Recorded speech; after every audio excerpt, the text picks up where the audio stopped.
The mansion stood in silence, not the kind that brings peace, but the kind that feels heavy, like the walls were holding back tears. Only a week ago, the house was filled with celebration. Mr. Donovan Callahan, one of the city's richest men, had finally become a father after years of waiting. But the joy didn't last. The day his son was born, the doctor's words shattered everything. "I'm sorry, sir, your baby was born blind." Those words echoed through every room like a curse. Since then, the mansion had gone dark. Curtains stayed drawn, guests stopped coming, and laughter disappeared. Mrs. Callahan cried herself to sleep each night, whispering prayers that went unanswered. And Mr. Callahan, once a man of pride and confidence, now spent his days in his study, drowning in guilt and anger, blaming fate for stealing his happiness. The servants whispered among themselves. Some said it was punishment for the billionaire's arrogance. Others said the baby would never survive. But no one dared speak loudly. Not in that house. Not near him. Then, one rainy morning, a small taxi stopped outside the mansion gates. A young woman stepped out, holding a worn leather bag and an umbrella too small to keep her dry. Her name was Lila.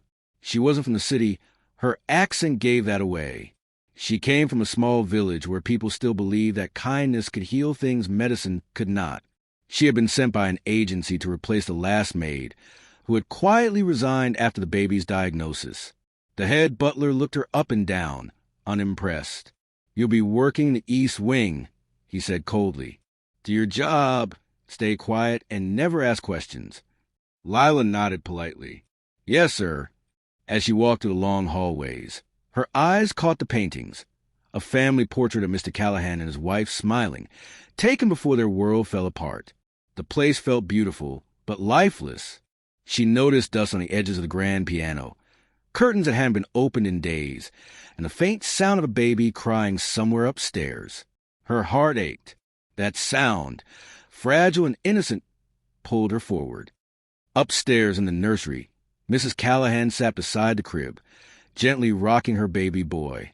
Her eyes were red and tired. The baby's small fingers reached out aimlessly, trying to touch something that wasn't there. When Lila entered quietly, Mrs. Callahan looked up. "You must be the new maid," she said weakly. "Yes, ma'am," Lila replied softly. "I'm here to help with the house and anything else you need." The woman nodded, glancing at the child. "There's nothing anyone can do now." Lila stepped closer. The baby turned his head slightly toward her voice, and for a moment, his tiny hand reached out, straight toward her. Surprised, she knelt down and gently took his hand. The baby smiled. Mrs. Callahan blinked in confusion. He's never done that before." Lila smiled faintly. "Maybe he feels something. Babies know kindness, even when they can't see it." For the first time in weeks, Mrs. Callahan smiled too, small, uncertain, but real. That evening, as the house grew quiet again, Lila finished her chores and went to check on the baby one last time. She hummed softly, a gentle tune her grandmother once sang. The baby stirred, turning his head toward the melody, smiling again. From the doorway, someone watched Mr. Callahan himself. His sharp eyes softened for just a moment. He didn't say anything, but something in him shifted. He had seen doctors, therapists, specialists, and none of them had made his son react like that. But this simple maid somehow did. Later that night, as thunder rolled outside, Lila sat by the nursery window, looking out at the rain. She whispered quietly to herself, "You're not blind, little one. You just need someone to see differently."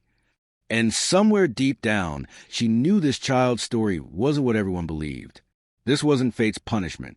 It was a secret waiting to be uncovered. Days passed quietly in the Callahan mansion. Lila worked from dawn till night, cleaning, polishing, folding, and dusting, all while keeping an ear out for the softest sound in the house, the baby's tiny cries. Most of the servants avoided the nursery. Some said it brought bad luck. Others said Mr. Callahan didn't like people going near it. But Lila went there every chance she could. She never treated the baby like he was broken. She talked to him, laughed with him, hummed when she cleaned his room. And slowly, she began to notice something. The baby reacted to her voice, not just once or twice, but every time. He would turn his head when she entered. He'd smile when she sang. He even reached for her when she walked by. One morning, as she opened the window to let sunlight in, a soft breeze blew the curtains aside, and the light touched his tiny face. The baby blinked. Lila froze. "Wait," she whispered. He blinked again. Once. Twice.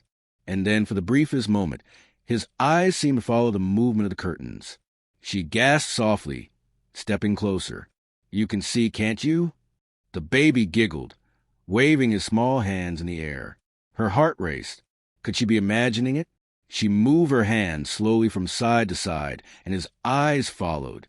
"No," she whispered in disbelief. "This isn't blindness." That night, she couldn't sleep. She sat on her small bed, thinking. The doctors had said the baby was blind since birth. But how could he track movement? How could he respond to light? Something didn't add up. She decided to test it again the next day. The next morning, while Mrs. Callahan rested, Lila brought a small silver rattle and stood near the window. She shook it gently. The baby turned his head immediately, not just to the sound, but toward the light reflecting off the metal. Then he reached out to grab it, clumsy but deliberate. Lila's eyes widened. She whispered softly, "You can see, but only a little, can't you?" The baby laughed, babbling happily as if confirming it. Tears filled Lila's eyes. She smiled through them, whispering, "You're a miracle, little one." But just as she turned, she froze. Standing in the doorway was Mr. Callahan. His face was unreadable, but his tone was cold. "What are you doing?" Lila stammered. "Sir, I was just—" "Playing doctor?" he interrupted sharply. "Do you think you know more than the specialists I hired?" "No, sir," she said quickly, lowering her head. "I just noticed he reacts to—" "Enough," he said firmly. "Don't ever test my son again. Do your work and stay in your place." He turned and walked away, leaving the door open behind him. Lila stood frozen, her heart pounding. The baby whimpered quietly, sensing the tension. She picked him up gently, rocking him back to calm. "It's okay," she whispered. "One day, your father will see too." That night, as the mansion lights dimmed, Mr. Callahan sat alone in his study, staring at the baby monitor on his desk. He replayed the footage from earlier. He'd seen it all. He watched his son track the light, reach for the toy, and smile. His hand trembled slightly. "Impossible," he whispered. For the first time in months, a flicker of hope and fear touched his heart. The next morning, Mrs. Callahan entered the nursery while Lila was folding clothes. Her voice was gentle. "You've been spending a lot of time with him." Lila smiled faintly. "He's special, ma'am. I think he understands more than we believe." The woman sighed, touching the crib softly. "I stopped believing in miracles a long time ago." Lila looked up. "Maybe it's time to start again." Later that day, Lila stood by the window again, holding the baby. When sunlight hit a small mirror on the dresser, the reflection glimmered across the wall, and the baby's head turned instantly, giggling. That was when she knew it wasn't a coincidence. It was truth. And even though no one believed her, she made a promise right there. "I'll prove it. I'll make them see what I see." Because sometimes truth doesn't need eyes, it needs faith. The days that followed were tense. The mansion had become a quiet battlefield of glances and whispers. Every servant could feel it. The unease between Mr. Callahan and the new maid who had dared to question the doctors. But Lila didn't back down. Not because she wanted to challenge him, but because she couldn't unsee what she'd seen. A baby reacting to sunlight, color, and warmth. Every time she looked into those innocent eyes, she saw life. She saw truth. And she knew one thing for sure. This child wasn't blind. That morning, while the family ate breakfast, Lila worked quietly in the nursery. The baby lay in his crib, cooing softly. She opened the curtains just a little, letting a beam of sunlight spill onto the floor. The baby's eyes sparkled. He reached out, giggling as the light moved. Then Lila took a deep breath and whispered, "Okay, little one, let's see what you can really do." She picked up 3 colorful toys, a red ball, a yellow duck, and a blue teddy. One by one, she held them up and moved them slowly. The baby's eyes followed every movement. When she jingled the yellow duck, he reached for it with both hands and laughed. Lila gasped softly, tears welling up again. "You're really seeing it," she whispered. "You see the world, don't you?" She didn't notice that someone was watching. At the doorway stood Mrs. Callahan, her face pale with disbelief. For a few seconds, she couldn't speak. Then she walked in slowly. "Do that again," she whispered. Lila froze. "Ma'am, Please," the woman insisted. "Do it again." Lila picked up the yellow duck once more, shaking it gently. The baby laughed again, reaching for it, eyes bright and alive. Mrs. Callahan covered her mouth, tears spilling down her cheeks. "He can see. Oh, my God, he can see." Lila smiled softly, her own tears falling. "I think so, ma'am. Maybe not clearly yet. But yes, he can." The mother sat down beside the crib, overwhelmed, holding her son close. She kept whispering, "My baby, my sweet baby," over and over until her voice broke. But the moment of joy didn't last. Mr. Callahan stormed into the room minutes later, drawn by the sound of crying and laughter. "What's going on here?" he demanded. Mrs. Callahan stood, turning toward him with trembling hands. "Donovan, he can see. Look at him." He frowned. "We've been through this. Don't start giving yourself false hope." "But he looked right at the toy," she said desperately. "Babies react to sounds, not sight," he snapped. Lila's voice cut in softly. "Sir, with respect, he followed light, not sound. I tested it several times." Mr. Callahan turned to her sharply. "You tested my son again, after I told you not to?" "Because I couldn't ignore what I saw," she said firmly. Their eyes met, his filled with pride and anger, hers with calm certainty. For a moment, the air felt electric. He exhaled slowly, rubbing his temples.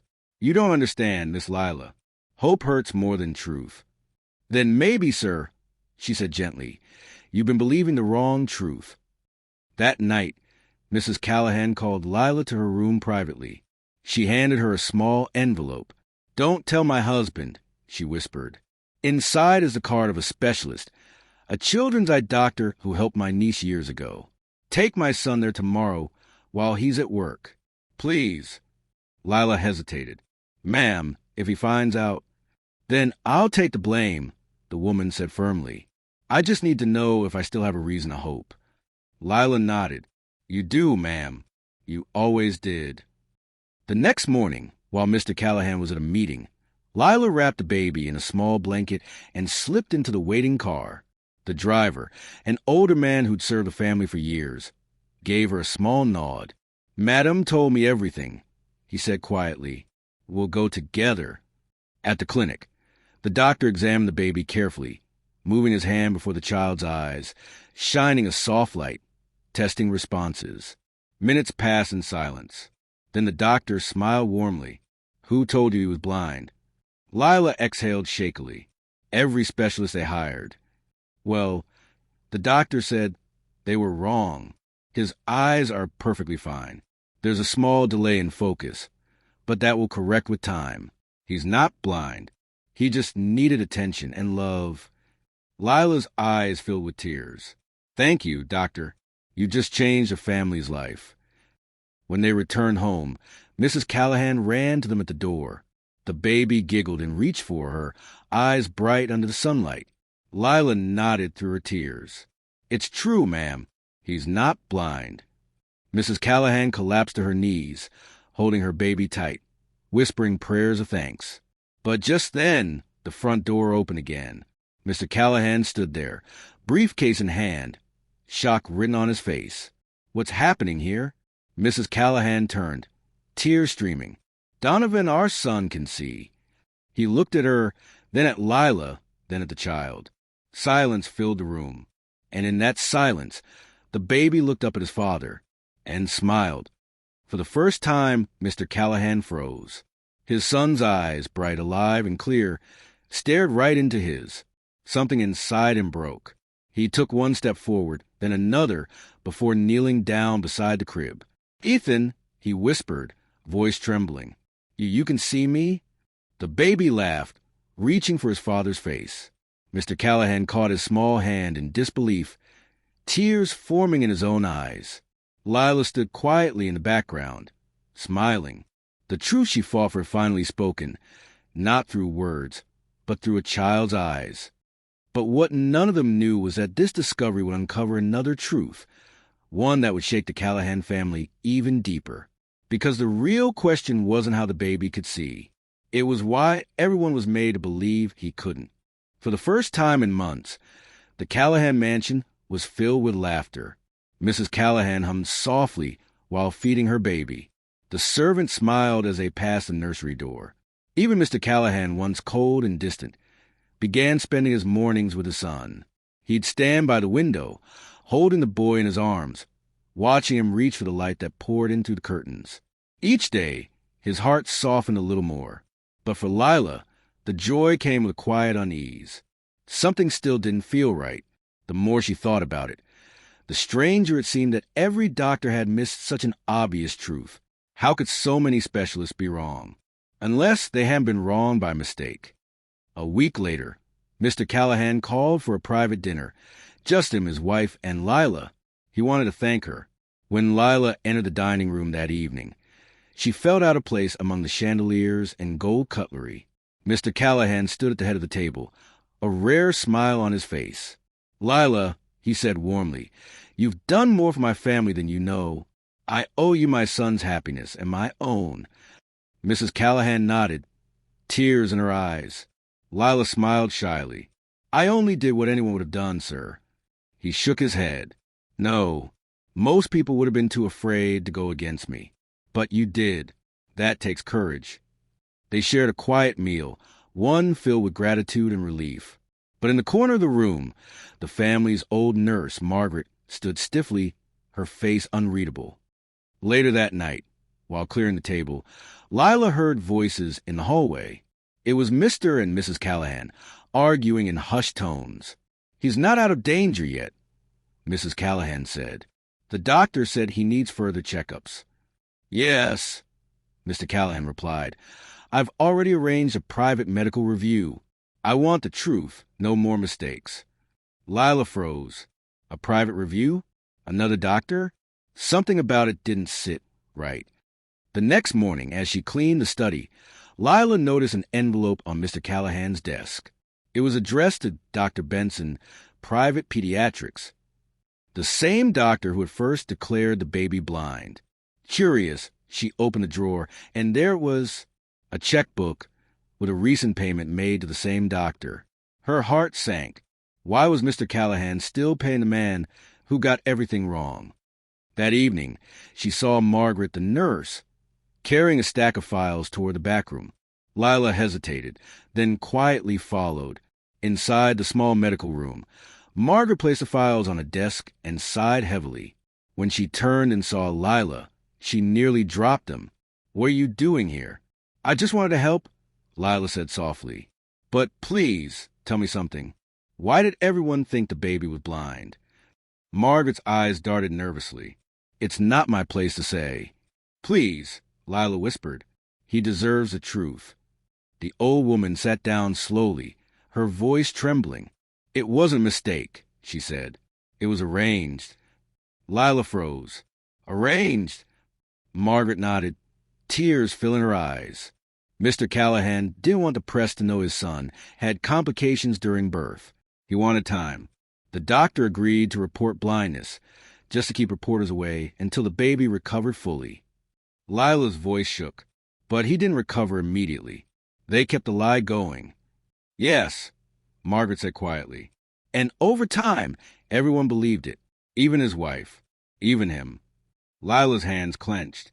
"So all this pain, all this heartbreak, was to protect an image?" Margaret lowered her head. "Sometimes rich people care more about reputation than truth."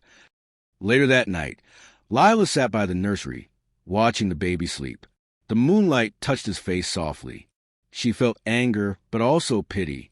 Downstairs, Mr. Callahan stood alone in his study, staring at an old medical report. It read, "Vision developing. Further testing recommended." He had known. Tears filled his eyes. He had wanted to protect his family, but instead, he had hurt them. The next morning, he walked into the nursery quietly. Lila was there, feeding the baby. When she saw him, she stood quickly. "Sir," he raised a hand gently. "I know what you found." Lila froze. He sighed deeply, his voice heavy with guilt. "I thought I was doing the right thing. I wanted time for him to get stronger before the world judged him, but I lost myself in that lie. I lost my wife's joy. I lost hope." He looked at his son, eyes full of regret. "I never meant for anyone to suffer, especially him." Lila's tone softened. "Then tell him the truth, sir. Tell your wife. Tell the world. The truth won't destroy you, it will heal you." That evening, Mr. Callahan gathered everyone in the living room, his wife, Lila, and the servants who had witnessed months of silence and grief. He stood before them, his voice steady but broken. "I owe everyone an apology. Especially my wife and this young woman," he said, glancing at Lila. "I let pride blind me. My son was never truly blind. I couldn't see what mattered." Mrs. Callahan began to cry softly. Lila stood quietly, holding the baby close. He continued, "From today, there will be no more lies in this house. This is my son, healthy, whole, and full of life, and I thank God and Lila for helping me see the truth." As he spoke, the baby giggled loudly, clapping his tiny hands. Everyone laughed through tears. The mansion that once felt cursed was now alive again, not because wealth returned, but because truth did. That night, as Lila stood by the window watching the lights of the city below, Mrs. Callahan approached her quietly. "You changed our lives, Lila," she said. "How can we ever repay you?" Lila smiled faintly. "You already have, ma'am. Seeing your family happy again, that's enough." She turned back to the window, whispering softly to herself. Sometimes the real blindness isn't in the eyes, but in the heart, and when love opens it, everything becomes clear. Weeks passed, and peace slowly returned to the Callahan mansion. The once cold halls now echoed with laughter and the playful cries of a baby who had become the family's greatest joy. Mr. Callahan smiled more these days. He no longer hid behind his wealth or guilt. Every morning, he carried his son to the garden, letting the boy feel the warmth of the sun on his skin and the soft petals of flowers brushing against his tiny hands. Mrs. Callahan found healing, too. The shadows under her eyes faded, replaced by a glow she thought she'd lost forever. And though the mansion still gleamed with gold, it was love, not luxury, that made it shine again. One sunny afternoon, Mr. Callahan asked Lila to meet him in his study. She entered quietly, unsure why she'd been called. He stood by the window, holding a small envelope. "Lila," he began softly, "when you came into this house, you were just a maid, but you became something far greater, the reason my family can smile again." He handed her the envelope. Inside was a letter and a document with her name on it. "I've arranged for your education," he said. "You once told my wife you loved caring for children. I've enrolled you in a child care and medical program. You deserve more than this uniform." Lila's eyes widened. "Sir, I can't accept this." "You already earned it," he replied gently. "You gave me back my son and myself." Tears filled her eyes as she bowed her head. "Thank you, sir. I'll never forget what your family has done for me." That evening, she walked through the garden one last time. The baby, now bright-eyed and full of laughter, reached out for her as she bent down beside his stroller. She kissed his forehead softly. "You see the world now, little one. Keep seeing it with love." Mrs. Callahan hugged her tightly, whispering, "You'll always have a home here, Lila." As Lila turned to leave, Mr. Callahan called after her, his voice steady but filled with emotion. "You reminded us that light never really disappears," he said. "Sometimes it just waits for the right heart to bring it back." Lila smiled, her eyes glistening. "Then maybe," she said softly, "the light was never gone. It just needed to be believed in." The car drove her down the long flower-lined path as the evening sun bathed the mansion in golden light. She looked back one last time, at the family waving from the balcony, the baby laughing in his mother's arms, and smiled through tears. It was no longer a house of sorrow. It was a home reborn through truth, forgiveness, and love. And as the sun dipped below the horizon, its last rays fell across Lila's face, warm, peaceful, and bright. The same light she had helped them find again. Sparkle's moral: even the smallest act of faith can uncover miracles. Sometimes it takes just one pure heart to turn darkness into light.